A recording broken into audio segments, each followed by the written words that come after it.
Hello friends, ഇന്നത്തെ നമ്മുടെ ഈ ഒരു വീഡിയോയ്ക്കകത്തായി നമ്മളുടെ അക്വേറിയം വൃത്തിയാക്കി അതിൽ വർണ്ണമത്സ്യങ്ങളെ നിക്ഷേപിക്കാനായിട്ടാണ് പോകുന്നത്. അതിനുവേണ്ടി ടാങ്കിനുള്ളിലെ പച്ചനിറത്തിലുള്ള വെള്ളം മാറ്റുകയാണ് ആദ്യം ചെയ്യുന്നത്. ഇനി ടാങ്കിനുള്ളിൽ പറ്റിപ്പിടിച്ചിരിക്കുന്ന പച്ചനിറത്തിലുള്ള ആൽഗയും മറ്റും പോകാൻ വേണ്ടി സോപ്പ് ഉപയോഗിച്ചാണ് നമ്മൾ ടാങ്ക് വൃത്തിയാക്കുന്നത്. കുറച്ചു നേരത്തെ അശാന്ത പരിശ്രമത്തിനൊടുവിൽ നമ്മൾ നമ്മളുടെ ഗ്ലാസ് ടാങ്ക് വളരെ വൃത്തിയുള്ളതാക്കി മാറ്റിയിരിക്കുന്നു. ഇനി ഈ ഒരു ടാങ്കിലേക്ക് പുതിയ ഫ്രഷ് വാട്ടർ ആഡ് ചെയ്യാനാണ് പോകുന്നത്.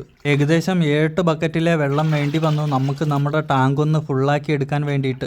അങ്ങനെ നമ്മളുടെ ടാങ്കിലായി നമ്മൾ വെള്ളം ഫില്ല് ചെയ്ത് കഴിഞ്ഞു. ഇനി കുറച്ച് അലങ്കാര മത്സ്യങ്ങളെയാണ് ആവശ്യമുള്ളത്. അങ്ങനെ കുറച്ചധികം ഗപ്പികളെയാണ് നമ്മൾ കൊണ്ടുവന്നിരിക്കുന്നത്. ഏകദേശം 10 മിനിറ്റത്തെ ടെമ്പറേച്ചർ സെറ്റിങ്ങിന് ശേഷം നമ്മൾ നമ്മളുടെ ഗപ്പികളെയെല്ലാം ടാങ്കിലേക്ക് തുറന്നു വിട്ടിരിക്കുകയാണ്. സ്ഫടിക ടാങ്കിനുള്ളിലെ വർണ്ണമത്സ്യങ്ങളുടെ ചലനവിസ്മയം കാണാൻ തന്നെ അതിമനോഹരമാണ്. ചെറിയ കുട്ടികൾ മുതൽ മുതിർന്നവർ വരെ ഇവരുടെ ആരാധകരാണ്. എന്തായാലും ഈ ഒരു ചെറിയ ഷോർട്ട് വീഡിയോ നിങ്ങൾക്ക് ഇഷ്ടപ്പെട്ടു എന്ന് വിചാരിക്കുന്നു. ഇഷ്ടപ്പെട്ടാൽ ലൈക്ക് ചെയ്യണേ.